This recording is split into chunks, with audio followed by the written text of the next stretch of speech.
Welcome to another episode of the Valor Flight Crew podcast, hosted by Echo, brought to you by Vertical Helicasts and Vertical Valor magazine. In today's episode, we are joined by a true innovator in search and rescue and emergency medical services, Miles Randell, president of Technical Evacuation Advanced Aero Medical, or better known as TEAAM. Miles brings a wealth of experience as he shares the challenges of delivering life-saving care in the remote wilderness of British Columbia. From the formation of TEAAM to their fleet of aircraft, resources, and training that keep their operations running, you'll get a behind-the-scenes look at how they bridge the gaps in pre-hospital care. But this episode isn't just about logistics and rescues. This is also about the people. Miles opens up about the critical importance of mental health support for first responders, the personal experiences that have shaped TEAM's supportive culture, and how they're breaking down stigmas around seeking help. It's a powerful conversation about resilience, innovation, and the profound impact TEAAM has on communities and lives. So stay tuned for this exciting episode. We want to say thank you to our sponsors, Precision Aviation Group, Spectrum Aeromed, Metro Aviation. Welcome to the Valor Flight Crew podcast, brought to you by Vertical Helicasts and Vertical Valor magazine. Produced in partnership with Echo, Every Coast Helicopter Operations, the Valor Flight Crew podcast promotes the personnel and life-saving equipment behind helicopter air ambulance services. Join hosts Mike Fideli and Blake Schreider for in-depth interviews and expert insights from air medical personnel, pilots, communication specialists, and maintenance crews who play critical roles in airborne emergency response. Line 1 accepting. Copy, line 1, gotcha, accepting. You're going to be talking to Red Feather 1 on LCEMS. And greetings. Welcome to the Valor Flight Crew podcast. Thanks for joining. I'm one of your hosts, Blake Schreider, and we have our other host, Mike Fideli on. How are you, Mike? I'm doing well, Blake. How are you today? And trying to stay warm down here in Florida. So we have a great episode today. We have a special guest from British Columbia. We have Miles Randell. He is one of the founding members and current president of Technical Evacuation Advanced Aero Medical, or TEAAM for short.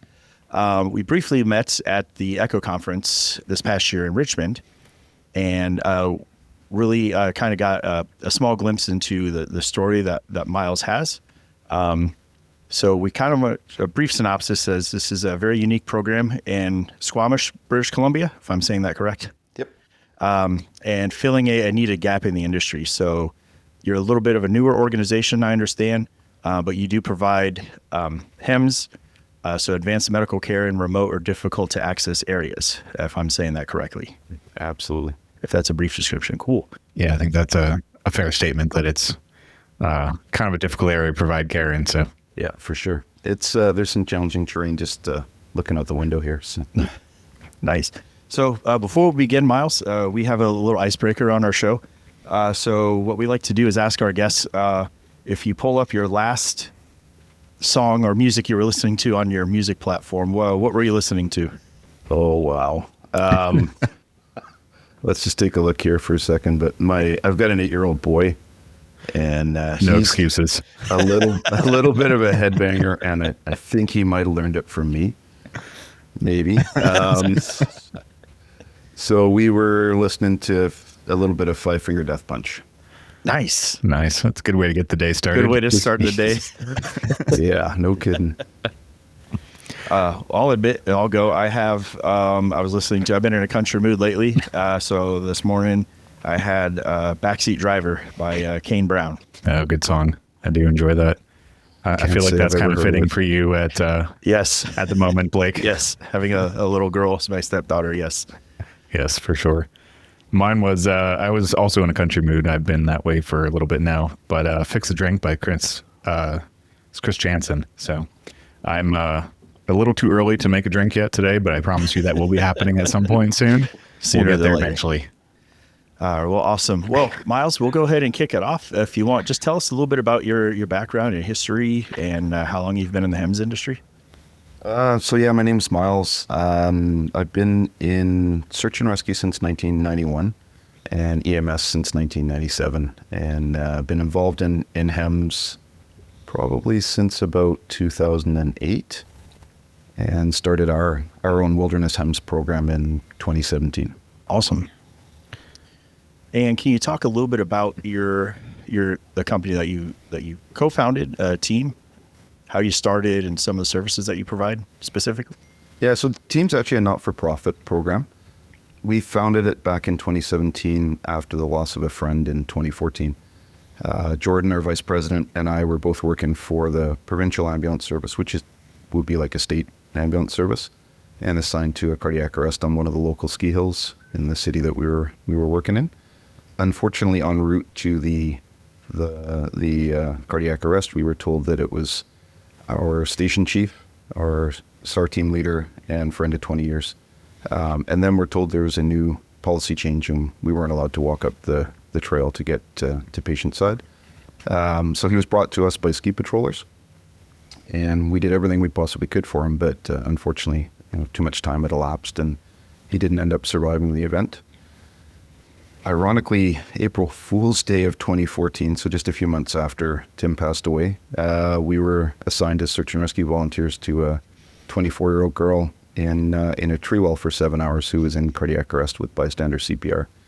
Again, in a remote setting where the provincial ambulance service wouldn't assign an air ambulance asset. So we ended up kind of breaking every rule in the rule book. I like to say temporarily rewriting the rule book to get her to ECMO, and after 4 hours and 27 minutes of CPR, she made a complete recovery.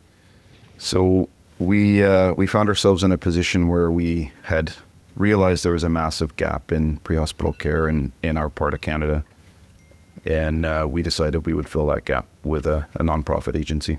Wow, that's a really impressive story, and I think it's hard for us to imagine, at least in my neck of the woods, like, we have a helicopter in every corner. We've got ambulances everywhere. We've got all of these, services at our fingertips, and it's really something. It's kind of blows my mind to be able to think about the processes involved in how to just get basic care to someone out in your neck of the woods.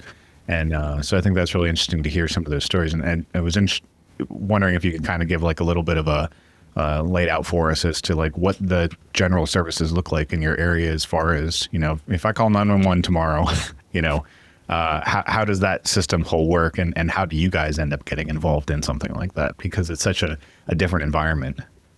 Yeah, the 911 system is a pretty robust system. It's provincially operated. So there's, for example, in Squamish where I live right now, there's 3 ground ambulances on duty. There's one advanced life support responder, and 3 other ground ambulances that are primary care paramedics, what you guys would probably consider an EMT. Obviously, there's fire department resources, air ambulance resources that are based out of the larger centers, and there's not a lot. To be totally blunt, there's probably 1 air ambulance for every million or so people in a huge province. Like the province is particularly massive. When it comes to remote settings, I did search and rescue for over 30 years, and that's kind of where we decided that we would start to focus our efforts was in supporting the wilderness setting. The SAR teams are all volunteers. There is military SAR, but they mostly respond to either plane crashes, marine incidents, and occasionally they'll respond to some kind of humanitarian response. But when it comes to the remote settings, up until TEAAM, it really depended on what resources the local team had. So when I was working in a truly northern ambulance base, search and rescue could be somebody with a 8 or a 16-hour first aid course that's responding and bringing the patient to the paramedics, or it could be a doctor or an advanced life support or critical care paramedic. So you really could be getting anything in between, and totally from your local Band-Aid shop through full-on care. There's really no consistency to it. Yeah. The other things, with different rules and regulations, it became really complicated to be able to provide the care and continue the care. Sure. And so we decided with our program that we would just see where all the challenges were and streamline it so that if you call us, you will always get crew of 2 medics. We employ paramedics, nurses, doctors, RTs, and then we also employ mountain guides and rescue specialists. So our staff are cross-trained. If I were on duty today, I'm a paramedic. I'm certified and experienced in mountain rescue, auto extrication, swift water rescue, helicopter rescue, fixed line and hoist rescue. So a bunch of different types of capability that all of our medical staff provide. Since we've started in 2017, we've expanded to cover just about the whole province. So we have a base in Squamish, one in Vancouver Island, which is just to the west of us, one in the center of British Columbia called Prince George. We're moving a base from northeastern BC to the next province over, Alberta, but still are able to cover that area. Next week, we open a base in the southeast of BC in a ski town called Revelstoke, which has some really good sushi, which is really odd because it's a long way from the ocean, but the best sushi around. And then I'm game. Yeah, absolutely. Yes. And then in sort of mid 2025, we're going to be opening a base up in Whitehorse in the Yukon Territories, which is a very, very different place. It just sounds very cold. It sounds very different. Yeah, it's definitely. I was up there February of last year, and we were doing a demonstration in minus 35 Celsius, and hanging under the helicopter a couple hundred feet, and it was chilly. That's for sure. We definitely have a different kind of uniform up there. Can only You imagine. almost had me applying to work with you until you said it. Just Minus 35 Celsius. I don't even know. It's a dry cold. Yes, I I don't love care. that. It's a dry. Yeah, it's just freezing cold. Yeah, for sure. Not so- to mention the wind factor on top of it. So, Miles, what would be? Can you describe the type of aircraft you're flying? We have a bit of a mixed bag. So we work out of the most appropriate aircraft for the mission profile. So we may be flying out of A-Stars and doing fixed line work out of A-Stars. We have access to like Bell 212 airframes that are fixed line and hoist capable, EC-135s as well, that are hoist and fixed line capable. And then we do a little bit of fixed wing work as well. So we might be using a Learjet or a King Air.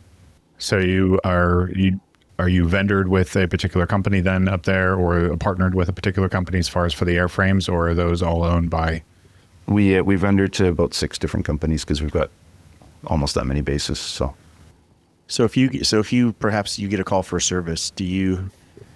It sounds like you have to send the most appropriate resource for whatever the call type is. So it might not always be the closest, but they would be coming from somewhere. But sounds like it would be the most appropriate resource based on the call that you get. Yeah. So the example I'll give is I love to. Do you guys remember the movie Planes, Trains, and Automobiles? Yes. They couldn't make that movie these days for sure. But Nope. Not even close. The title really stuck with me, and that's something that we kind of live as a bit of an ethos, is that we'll move planes, trains, and automobiles to get to patients. So last summer, for example, we had a road building crew in a really remote setting, building a road for a logging site that they rolled over one of their road building trucks. The guy was trapped. So we sent a local crew from the Campbell River base for the medical care, and then we popped both of our vice presidents, Jordan and Tyler, into a fixed wing aircraft to fly over there quickly with our auto X gear, jump in the helicopter over there, and be able to perform an auto extrication, because it's an hour plus flight time by rotary wing, and it's about 30 minutes by fixed wing. So Wow.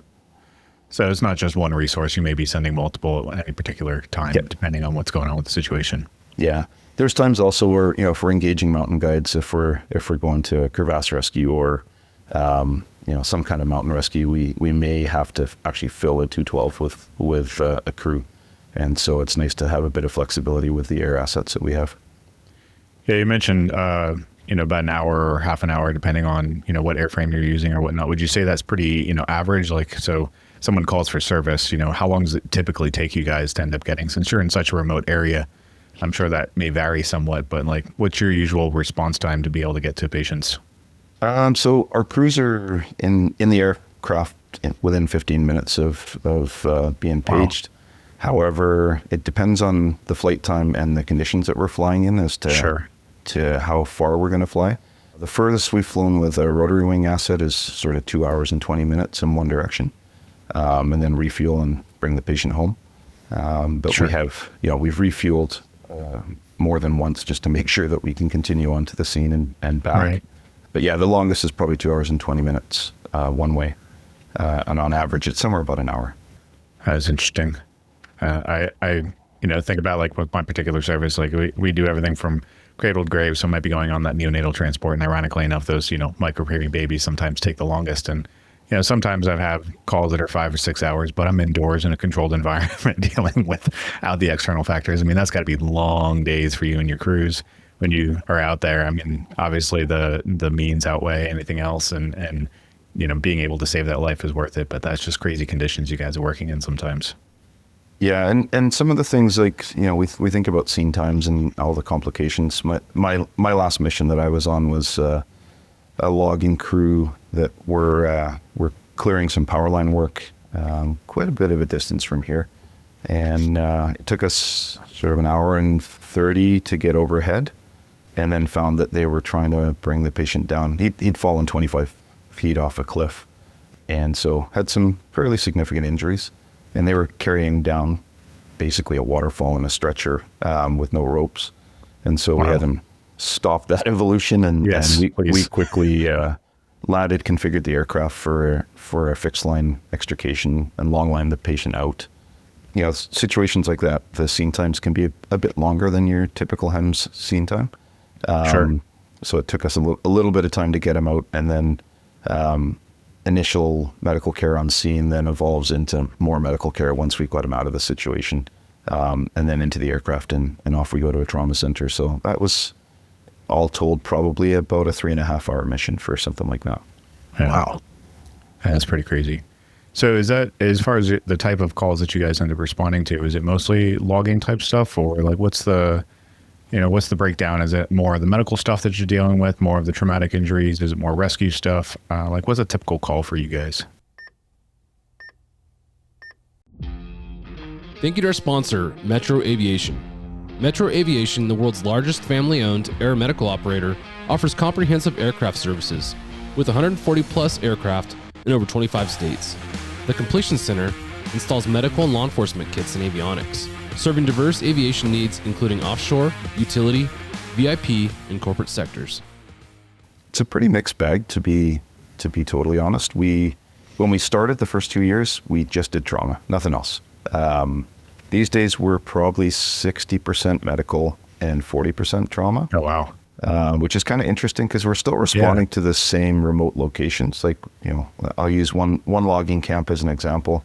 That the guys are super safe, but you think about logging, you're in a remote setting, you're felling trees with chainsaws. It's going to be a high risk occupation, and the first patient we saw ever was from that logging camp, and it was legitimate. Like the guy got hit in the back with a huge tree that fell and knocked him 50 feet down the bank, and had some significant injuries. The first 2 years, it was all missions just like that. And then the last couple of patients that we've pulled out of that particular logging camp, one was an aortic dissection.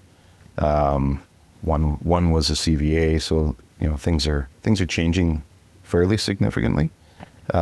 We definitely only go to life and limb threats. And so, it definitely keeps our skill set up when it comes to that. But for the most part, we're going to remote settings such as logging camps, adventure sports like heli ski operations, remote communities that don't have ambulance service. So remote island communities or coastal communities, First Nations communities and others. So we're kind of all over the place with our mission type. Probably about 40% rescue and 60% medevac. That's a pretty wide scope you guys have. Yeah, it definitely keeps us on our toes. Yeah, for sure. And I mean, to know that every time you're going out the door, like it's truly something that's needed. I feel like, there's sometimes hit or miss in some of the other agencies across the country where it's just because of distance is the only reason. And, they may otherwise have been, BLS patient, where you hear those stories all the time. But you guys know when you're going out the door, it's definitely something that's much needed. Yeah, it's kind of weird, but our toward the end of the year, our most common mission type was boulders rolling over people. So 500-pound boulders rolling over a guy's leg or a guy's chest. Sounds absolutely awful. That's a bad day. Yeah, and we had 4 of those last year, which is kind of strange. So Miles, would you say that you, with your company, could you describe like how has it really impacted the community and the industries around you? Obviously, we like to say that in a positive note, but has it really been picking up for you? Is that word really getting out there that your company is able to fill that gap? Yeah, it's actually we talked about potentially the patients that you see in urban EMS or urban HEMS that may or may not have really needed an ambulance crew, a paramedic crew. We're seeing patients that definitely needed that care. Sometimes the injuries aren't as big as they sounded when they first called in, but we continuously get feedback from our patients and from our supporters that patient wouldn't have survived the trip prior to TEAAM. We get spouses of our patients contacting us and thanking us because prior to our program, they had huge stress, wondering if there was an injury, if they would survive the event, and people are really excited to know that we have that capability, and we're coming for them. We definitely are patient care motivated, so we obviously have concerns over safety of our crews, but we will find ways to get our paramedics, nurses and doctors to patients' side. However, we can in a planes, trains, and automobile approach. Sometimes it means we put the aircraft down somewhere safe and we jump into a pickup truck or a boat. I've even legitimately used to train in the past, but not with a TEAAM program. So yeah. And no selling shower curtain rings to get there. Yep, totally. Yeah, but it definitely seems like it's a different mindset for the type of services you're providing. I feel like a lot of the other agencies, whether it be ground or air services across the country, not to say that safety isn't priority, because it is, no matter which service you're working for, but the level of risk that those agencies are willing to either take, or the safety measures that you're willing to put in place to make sure that safety maintains the utmost importance. It's kind of different, as you go to different regions across the country. And I think you guys it seems very much operate under the means of, we know this is dangerous, but we're also going to take every step possible to make sure that safety is number one priority of our crew and our patients, and be able to accomplish this mission in every way that you can. Like, that can-do attitude, I think is something that's really, I don't want to say necessarily unique, but certainly the level to which you guys take it to is, which I think is pretty cool. We definitely subscribe to the 3 to go, 1 to say no rule. Yeah. We've got a patch for every base above the door as we head out the door, so that we know that you can safely say, I don't think that this approach is safe. And then we'll figure out a safer way to make it happen. I think from, at least, like, I'll just say from my perspective, and Mike can attest to this, like, where we're at, there's helicopters everywhere, right? So a lot of times we will have weather, something like that. And if it's not safe, there's usually another means, which is ground. That's in our vast metropolitan areas where we live, that's always usually that other option. And, for a lot of our listeners out there, if you're surrounded in that metropolitan area, to think of where you guys have to work at, and to think, man, that might not be safe to just, if you can't get there by air, or they might push it. Well, it also takes into consideration that if you aren't able to get there through an air asset, it sounds like you have a really good working relationship with your local communities as far as getting there by boat or truck or utility vehicle, however it is to get there. It may increase that time, but it sounds like you've got a really good close partnership with a lot of local resources to still make that mission out, because the emergency doesn't stop. The injury or illness is still going to be there. And I just give such a hats off for you guys utilizing all the assets available to really get those patients the care that they need and to give them that chance. I think that's amazing. Thank you. Yeah, I've always thought, doing search and rescue stuff or hoist stuff would always be pretty cool. And there aren't many services around me that do employ those practices. But then I kind of, that's in environments that are not necessarily anywhere like what you guys are in. So to hear some of the stories that we got to talk about at Echo and just some of the situations that you guys have been able to rescue people from, and to do it safely and to do it like in a timely fashion, I think it's just insane. And I'm curious, thinking about all of that and putting the pieces together that we've kind of talked about already with it, sometimes your calls will last, 3.5, 4 hours or whatnot for doing a rescue and providing that care. If you guys were not in place, if TEAAM was not present and able to provide the care for that patient, how long would they be typically looking at to get to a trauma center or a facility that would be able to care for them? We joke about the Bond Day. So our first mission, for example, we had a polytrauma patient that would have taken 14 hours to get to a trauma center. Wow. And we got him there in an hour and 40. So much for the golden hour, right? Not quite the golden hour, but compared to 14, I'd say that's 14, a win. That is definitely the golden hour then. What's interesting is after we started our program, we got a report given to us from the BC Forest Safety Council about a logger way up on the coast in an area called the Haida Gwaii. It's a beautiful spot, but this logger broke his leg. He just had a tib fib fracture. Shouldn't have been a big deal.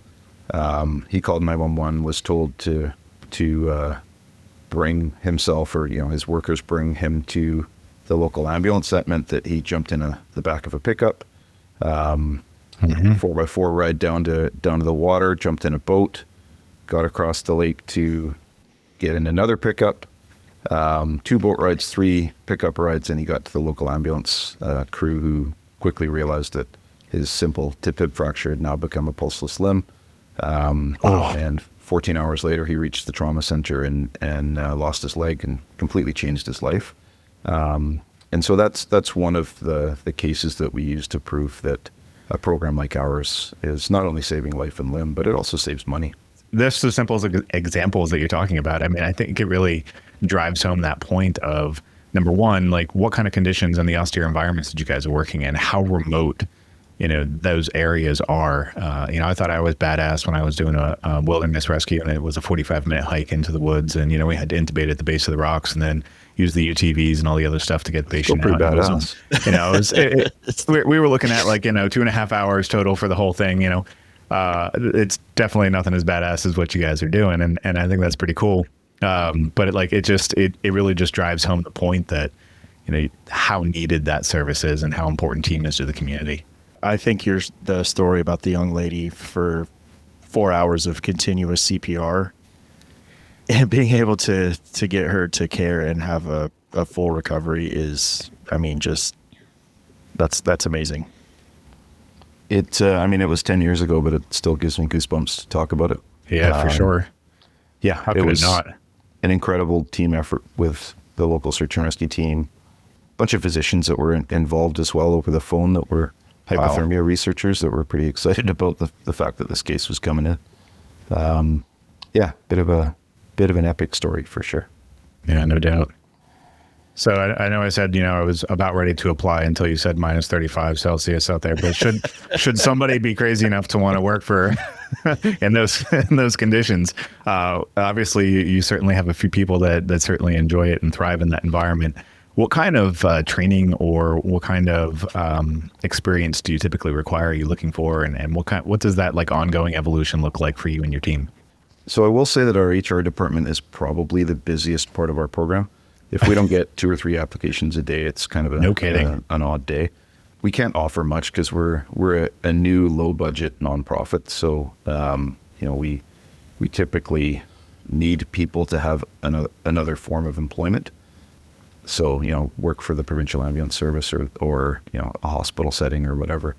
The people that we're looking at typically are paramedics, nurses, doctors, respiratory therapists.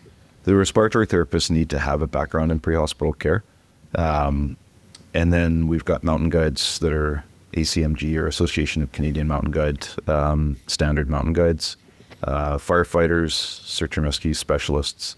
The example I'll give is we just hired on a guy for our Revelstoke base that is a survival trainer with the Canadian Forces or the Canadian military.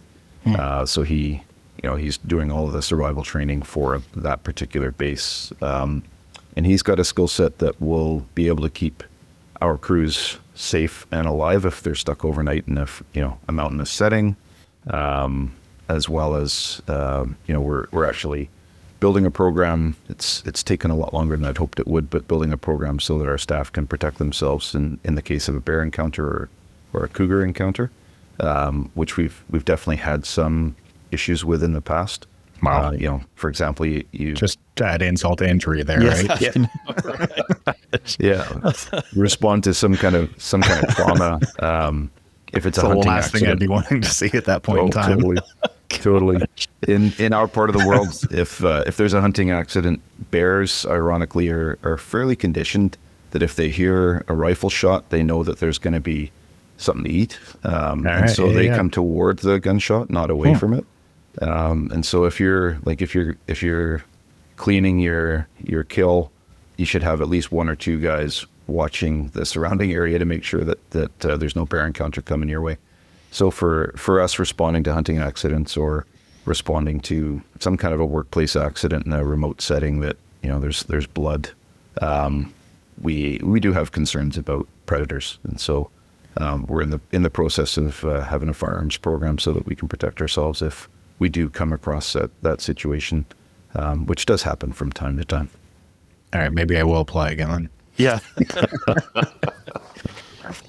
Bears. I mean, that's the last thing that you would think of. I mean, it makes sense. I mean, that's what's in your neck of the woods. I mean, down here in Florida, we have Alligators. bears. We'll call them bears, but they're like small dogs. They're small black bears. But that's just, Miles, you just have such an interesting and incredible job in so many facets and so many other things that you have to take into consideration when responding to a call. I couldn't imagine. All right, we got our firearm, we got our bear spray, we have to have all this stuff just to go get on top of the comprehensive injury to the patient that you have to encounter. Man, I think that's incredible. That's just crazy. It's funny because it's the job I always knew that I'd end up doing. I just didn't realize I'd be one of the guys that had to create it. But here we are. Thank you to our sponsor, Precision Aviation Group. Mission critical operators and fleet managers rely on Precision Aviation Group as a worldwide leading rotor and fixed wing MRO provider. PAG provides tip-to-tail solutions in 4 MRO segments: avionics, components, engines, and manufacturing DER services. A single point of contact gives you access to over 150 million in inventory globally, 24/7. Just call 800-537-2778. Precision Aviation Group. Others sell parts. We sell support. But I have to say, this idea to create this probably started over a few drinks at the bar, because you had to have that crazy moment of we're definitely doing this. It was actually at a picnic table at a coffee shop. So not a ton of drinking gets done around here. I'm not a teetotaler. I'll have a couple beers a week, but I have a lot more coffee, and so a lot more ideas come up over coffee than anything else. And I was just sitting there with a buddy who's involved in our program, but he's not one of the leadership team, and said someone's got to do this, and we just decided, well, maybe it's us, and that's how it kind of happened. In memory of our friend Tim. Wow. I've got a tattoo on my arm to remember him, and pictures on the wall just beyond me here. Everything we do is to honor what Tim had done for wilderness medicine and search and rescue, and kind of building our program to honor him and his family, because I'm still good close friends with his family. Yeah, for sure. I know we got to talk a little bit at the Echo conference about Tim and your relationship with him and the experiences you guys had. And talking through, the type of work that your team does on a daily basis and the experiences that you went through with Tim and creating this whole program after all of that. Obviously it sounds like the type of calls that you and your team go on can probably be pretty taxing, both physically, emotionally, mentally. and exhausting. How do you, manage that on top of, fighting off bears and all the other things that go with it to maintain that, or make sure that, you and your team are good to go and mission ready? One of the things, I'm going to say it was easy for us because we're a new program. We could start the program from scratch with one of our pillars being the mental health support of our staff. But it was one of our biggest goals, as well as in 2017, 2018, I was deemed disabled because of my mental health injuries. 30 years of doing the work that we all do definitely takes its toll, and working on a friend and losing him, that took its toll as well. How could it not? Yeah. So part of my mental health injury, and a big part, was moral injury, was the fact that when I put my hand up and said, hey, I'm struggling here, I need help, my career ended. That was it. Wow. And it wasn't just my ambulance career, it was my search and rescue career and my ski patrol career, and all of those things that eventually ended because I had post-traumatic stress. And I was, like I said earlier, deemed disabled and told I would never work again. But I knew that if we had a workplace that supported people from day one, that you can come back from that in maybe not every case, but in a lot of cases. Yeah. And so we built our program to be a healthy, supportive workplace from day one. If you're a new employee, so let's say, Mike, you did decide to apply to us, and no promises, but through our ridiculous interview program, and it's day one for you here at the Squamish base, Team 1. When you walk in the door, there's what we used to call it a wingman, but it's a wing person. So we found that, I think back to my old ambulance partner, Mike. Some of the best mental health support I got was sitting in the cab with Mike over a coffee, talking about what we'd just seen and done. And it was a peer, someone I could trust. I didn't have any concerns that my employment would suffer because I was talking to him. And so what we've done is create a program where when you walk in the door, the wing person is an initial identifier of someone in the program who is like a safe person to talk to if you're struggling. And then as you get involved in our program, if you happen to decide that it's not Mike that you want to be your wingman or your wing person, it's Jill, well, that's totally cool. As long as you have someone who's there in your corner. We actually prefer it if you decide who your wingman is, because that's a person that you feel safe with. As a wingman, like I'll give you the example of Jordan, our vice president. He'll call me up and say, hey, you've been kind of cranky lately. You want to grab a coffee and talk about it? And I'm never cranky. I just want to point that out, but he thinks I am sometimes. And so he is one of the people that's most likely to see if something's changed about my personality or my demeanor. And so he'll check in with me and see if I'm doing okay and if I need support. And if we feel that we need more support, then we go to the next level, which is our mental health support team. We've got 3 amazing ladies. Jill is one of them, run by Lisa, who's got her master's in clinical psychology and support. And so they're able to provide the next level of care and support that's needed. And then lastly, we've got this crazy counselor who completely changed my life for the better. He's an ex city police emergency response team or SWAT team superintendent. I used to work with him when I did tactical medicine, and he's a real character. But he's one of those guys that's walked the same streets as us, and so when you connect with a counselor or some kind of mental health supporter, it's really important that person understands and isn't kind of entertained by the things that are coming up, and so he gets it. And so that's sort of how our mental health support program plays out. We always include a check-in at a debrief from a mission, just to make sure that people are doing okay, and everyone knows that there is no penalty, there's no opportunity for you to have something bad happen if you speak up and say, hey, I need some help. That's awesome. Ironically, most of our mental health support team work has been from other employers and not from our employment, but we're just happy to support our staff.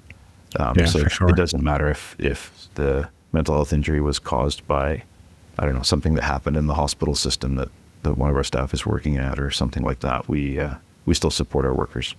We just had this discussion on our last podcast with the Echo Fast team, and man, you guys are doing some great things to just from day one, just making sure people can feel supported and have an outlet to be able to deal with these repeated exposures to, traumas. And that's incredible to hear that you guys have that in place. And that just further shows how, as an industry wide, how important this subject really is.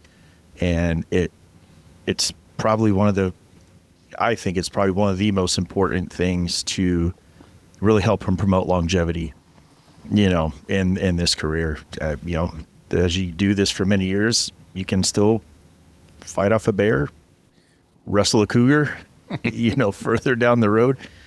But just to have that from day one and that people know that they feel supported, I think is very huge, Miles. So again, hats off to what you guys are doing. Thank you. I would hope that like I've been probably a bit too open about my mental health challenges, but I would hope. I think that's a good thing. Like that's what we need to change about. I'm another one that, like, Blake and I were talking in the last podcast, and like I'm very open about the fact that I look forward to going to see my counselor on a regular basis. I'm very open about that fact because for me it has been life-changing for me. And to have that person, and I think that we need to be more open and make it more normal discussion. My hope is that our staff see that even the president of the program gets that support on the regular, so they're not looking at someone who they think might judge them, because I'm not going to judge anybody for asking for help. Yeah, and I think that's pretty amazing the way that you kind of building that from the top down and having the experiences and the exposure that you've had in your life, I think has really helped to shape things. But I think as an industry, we kind of come into this job with that invincible theory, right? That invincible feeling. Totally. And so I guess my question for you is, how do you break those barriers down? And I know that, it's led from the top down and the experiences that you have and the standards you set forth. But I feel like a lot of people, you have to spend some time breaking that cycle for them. And so how do you set that stage so that everyone knows it's not just a recommendation, it's an expectation? It's multifaceted. I think that, first of all, coming into a program knowing that it's built with mental health support as one of its pillars.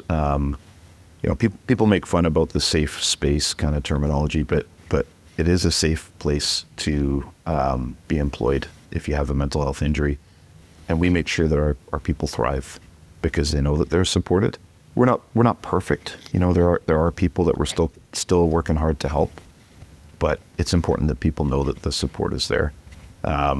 It's written into our policies. It's on our door. I don't know if it's the same with you guys, but quite often at an ambulance station, there's a thing on the door saying, "Did you turn in the car keys? Is your pager, back in the charging bank? Did you, whatever?" Right, exactly. We don't have that. We have a sign saying, "Did you have a tough mission today? Do you need support? Reach out to whoever is the person at the station for that." So it's not just a poster on a wall, it's part of our everyday.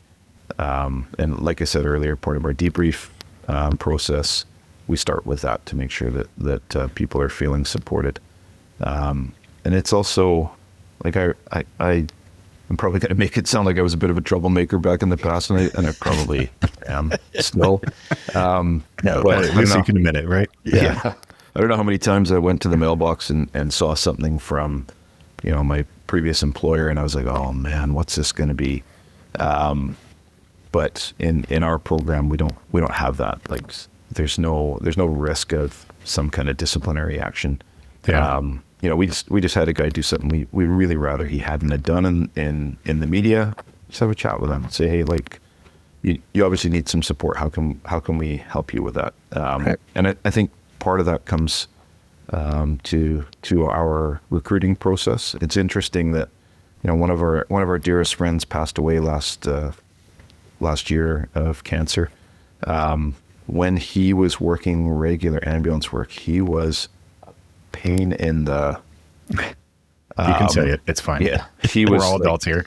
He was angry. He would be yelling at people all day. And then he retired and he became a totally different person. And we were able to realize that, you know what, it was post-traumatic stress injuries. It was mental health injuries. And in our setting, he thrived.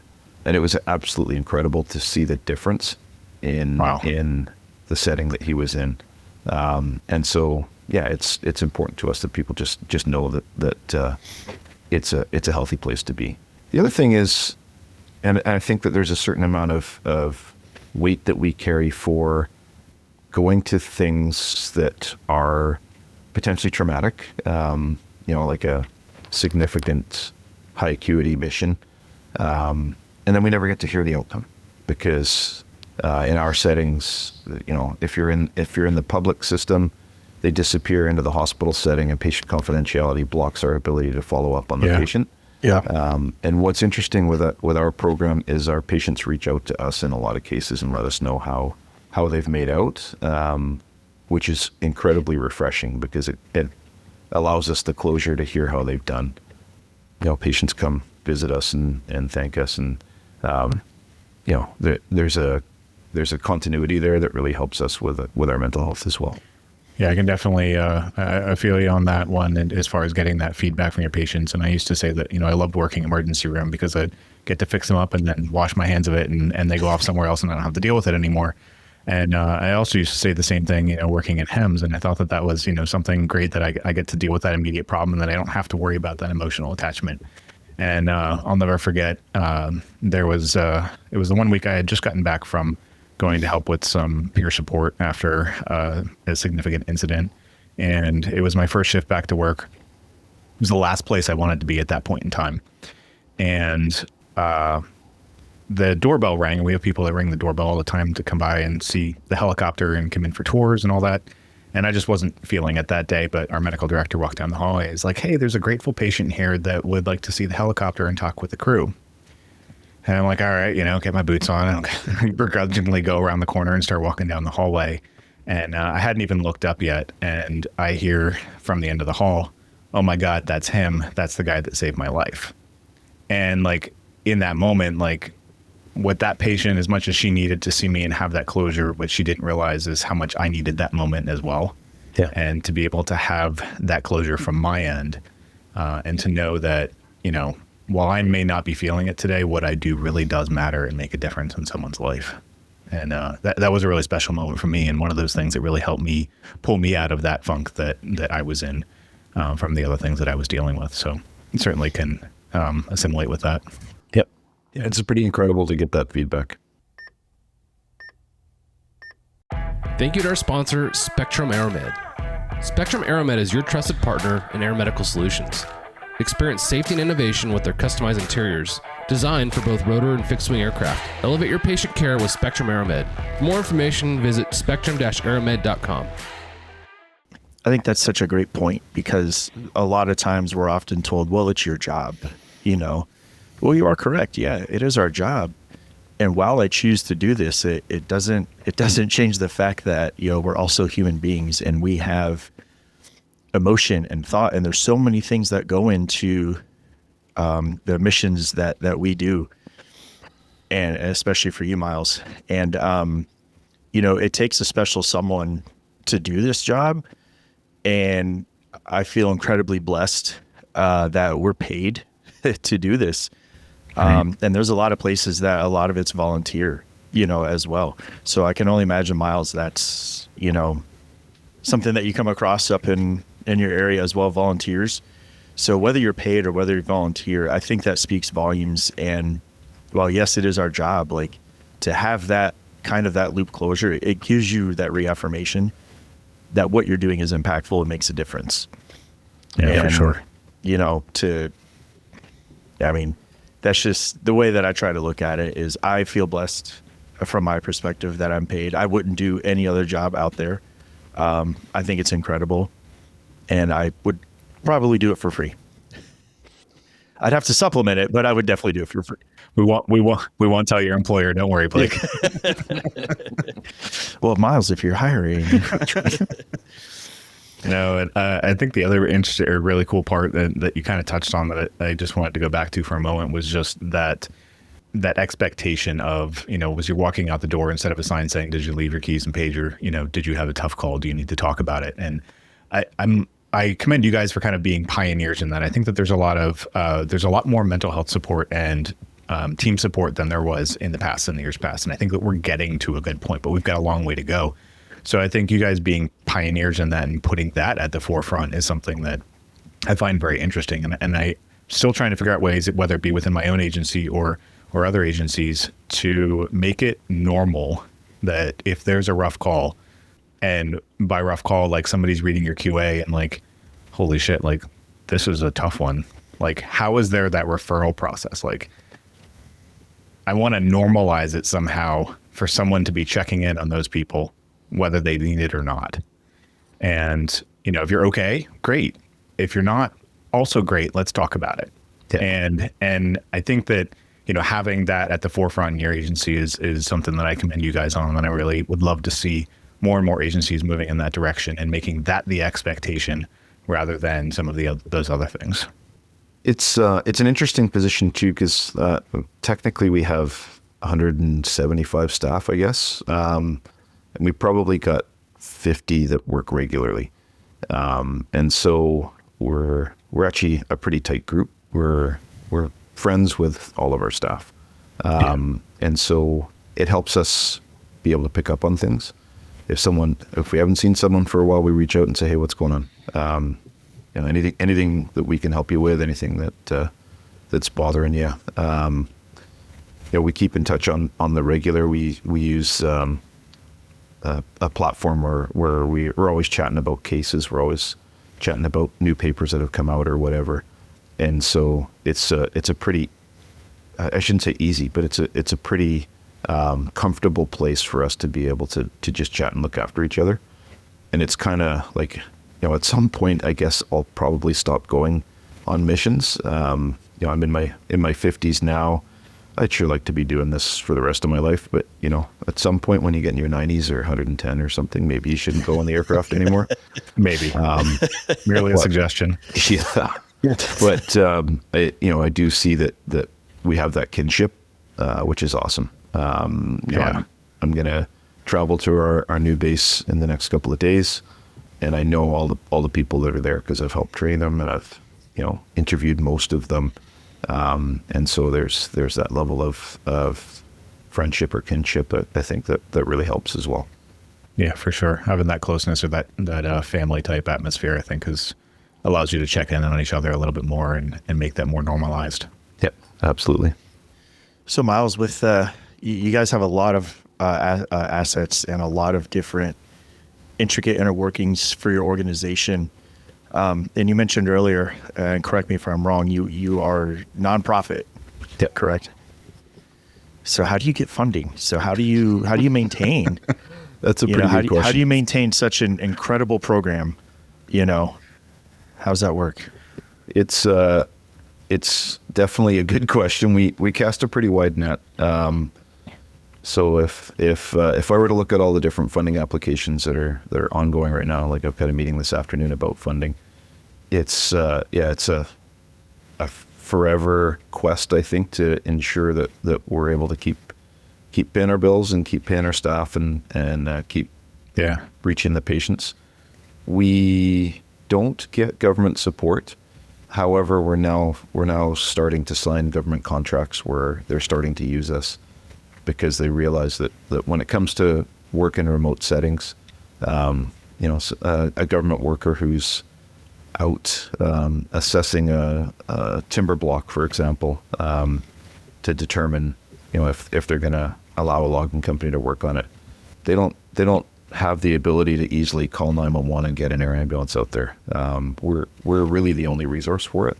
And so that's coming online, as well as, the wildfire services and other programs like that, that are government. Nice. Most of what we've done has been based on what the Swiss do, which is a membership-based program. Mm-hmm. And that helps us keep our lights on. Insurance programs cover the mission costs.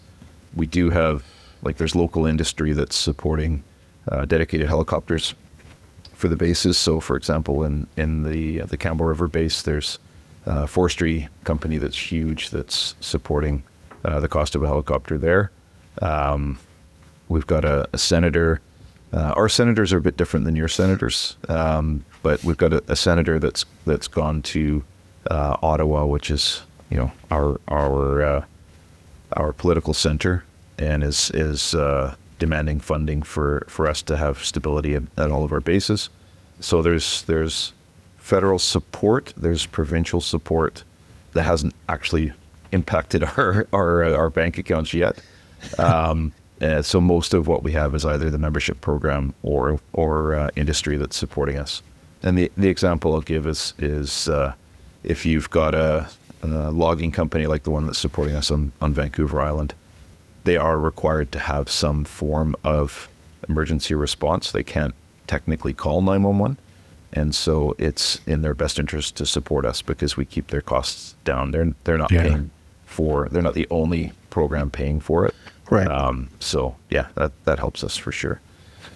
When it comes to membership, we've got various levels of membership, but we don't have the population base that say the Swiss do. The Swiss, for 70 Swiss francs a year, your entire family and your livestock are covered for air rescue. So we're a bit more expensive than that because of the population density being less, but it's approximately $200 a year and you're covered. Still seems very, very reasonable. Yeah, for sure. That sounds, I mean, that's worth every penny just from everything that you've mentioned that you guys offer. I'd pay that without hesitation. Yeah.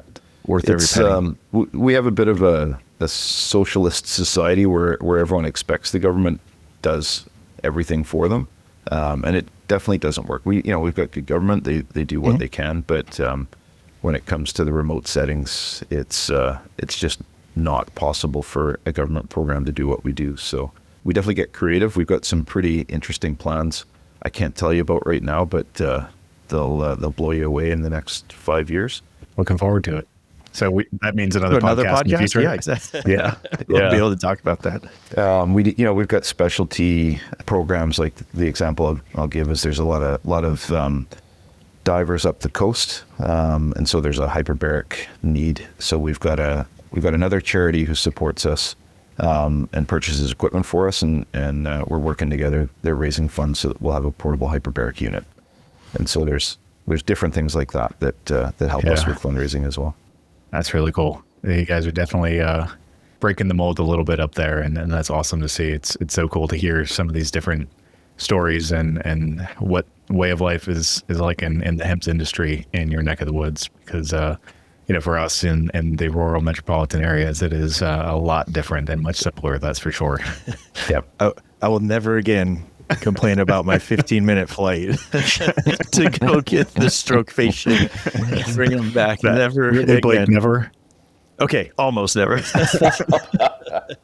All right, that's maybe better. 3 a.m. Maybe 3 a.m. I might complain a little bit, but no, I think that's just incredible for what you guys do, and to completely like for the area and the location that you're at. I mean, you can only plan for so much, and I mean, just from the things that you're bringing forward, you've taken so many things into consideration, and I am sitting here thinking, what else could you possibly encounter along the way? And then you just brought up the divers, like another potential call that you could run into that you just, I feel like I just take it for granted. I'm in an area of this country where it's flat, hot, and it's very specific, for certain things. And I am truly amazed, Miles, by the level of care and service that your team has. Man, I'll apply. Pretty awesome. I'll do it. Even in minus 35, it's okay. I'm sure there's a dry suit or something that would keep me You warm. can turn the heater on. That'd be great. I'll be Throw there. enough of those hot hands in there, just stuff it with those little hot packs. Maybe I'll be okay. It is pretty fun to be able to build programs like that. Like we've got 2 different types of hyperbaric program that we're building. So we've got the high altitude program where we've got hyperbaric chambers for high altitude missions. And then we've got the dive hyperbaric program that's about 15 times more expensive than the high altitude Yeah. program. Yeah. But similar medicine, but very, very different approaches to it. So yeah, it's kind of fun to be able to pursue all of those different goals for sure. So if any of our listeners are as interested in you and your program as Blake and I are, because I feel like we could talk about this for probably hours and just get stories from you, how can they find out more about TEAAM and see what kind of amazing things and amazing work you guys are doing? So our website's www.teaam.ca, or you can reach us at admin@teaam.ca. Yeah, I took a look at your website before as well, and just looking at some of the media stories on there and some of the interesting content that you have. It continues to impress me. So job well done to you and your team. Thank you. And I did have one other question for you. So Miles here from Canada, how did you find out about little old Echo? How did you end up at an Echo conference in Richmond? To be honest, I can't even remember how it just came across my inbox at some point, and I was like, hey, we should go down to that. And I'll be totally transparent. Jordan, our vice president, and I came down to it, and we were blown away. It was Echo Austin that was the first one we came to. Yeah. And we've decided to send staff to it every year now. So we've been every year since. I spoke. That's what it was. I saw a request for speakers at Echo Austin. So I spoke about the hypothermic arrest case there, and then spoke at San Diego. I didn't speak at the one in Richmond. But yeah, so I started speaking at Echo, and then it kind of evolved from there. And we just felt so welcome. Like it was a great community, ton of really good learning, but also a ton of really good connecting. So that's awesome.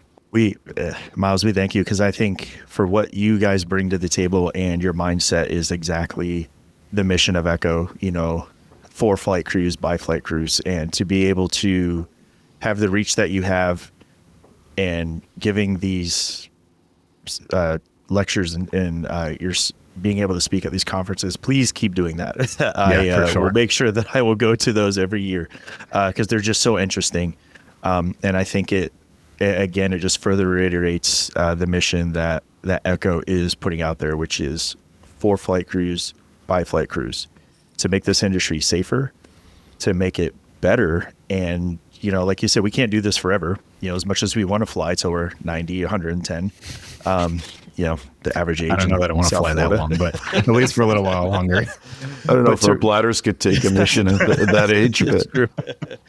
But to really put that out there, like to bring up the up and coming of people getting into this industry and starting out, I think you guys fully have that spirit of Echo behind you. And I think that's amazing. So keep it up. Thank you. Yeah, I always like to just find out how people learned about Echo, and it was awesome getting to meet you in Richmond. I don't think we got to connect in Austin or in San Diego, but it was great getting to connect with you in Richmond and have some of those conversations. And especially being one of our international members, we like to find out how does word get across the border. So it's pretty cool to be able to see you guys there. We love having you as part of the Echo family. And thank you very much for coming on and talking with us today. Oh, you bet. It's a great family to be part of. Like I say, we feel so welcome, and we will keep coming back. Glad to have you guys. Well, hey, thanks so much for coming on, Miles, again. We just want to thank you so much for your time, and also our listeners out there for tuning in for this podcast for us. We hope that this resonates with you. Please spread the word. And we just want to thank so much continued support from Vertical Helicasts and the Valor Flight Crew podcast. Thanks so much for being on. We really appreciate you. Have a good one, everyone. Thanks, Miles. Thanks, everyone. All right, take care. Thanks for joining us for this episode of the Valor Flight Crew podcast. Don't forget to like and subscribe to hear more stories that promote the personnel and equipment behind the missions in public safety aviation. Lastly, stand by for a message from our sponsors. Thank you to our sponsor, Spectrum AeroMed. Spectrum AeroMed is your trusted partner in air medical solutions.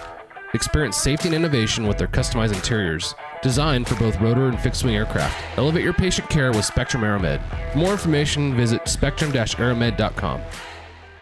Thank you to our sponsor, Precision Aviation Group. Mission-critical operators and fleet managers rely on Precision Aviation Group as a worldwide leading rotor and fixed-wing MRO provider. PAG provides tip-to-tail solutions in 4 MRO segments: avionics, components, engines, and manufacturing DER services. A single point of contact gives you access to over 150 million in inventory globally, 24/7. Just call 800-537-2778. Precision Aviation Group. Others sell parts. We sell support. Thank you to our sponsor, Metro Aviation. Metro Aviation, the world's largest family-owned aeromedical operator, offers comprehensive aircraft services with 140-plus aircraft in over 25 states. The Completion Center installs medical and law enforcement kits and avionics, serving diverse aviation needs including offshore, utility, VIP, and corporate sectors. That brings us to the end of another episode of the Valor Flight Crew podcast.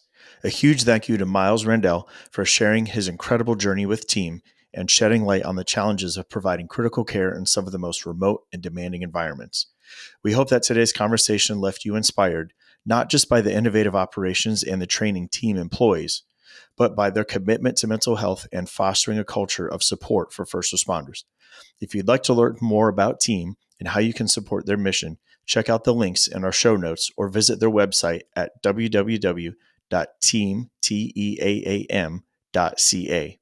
and share this episode with others who would appreciate these remarkable stories. Thanks so much for listening. We'll catch you next time on the Valor Flight Crew podcast, where we continue to highlight the people and stories that make public safety aviation safer and stronger.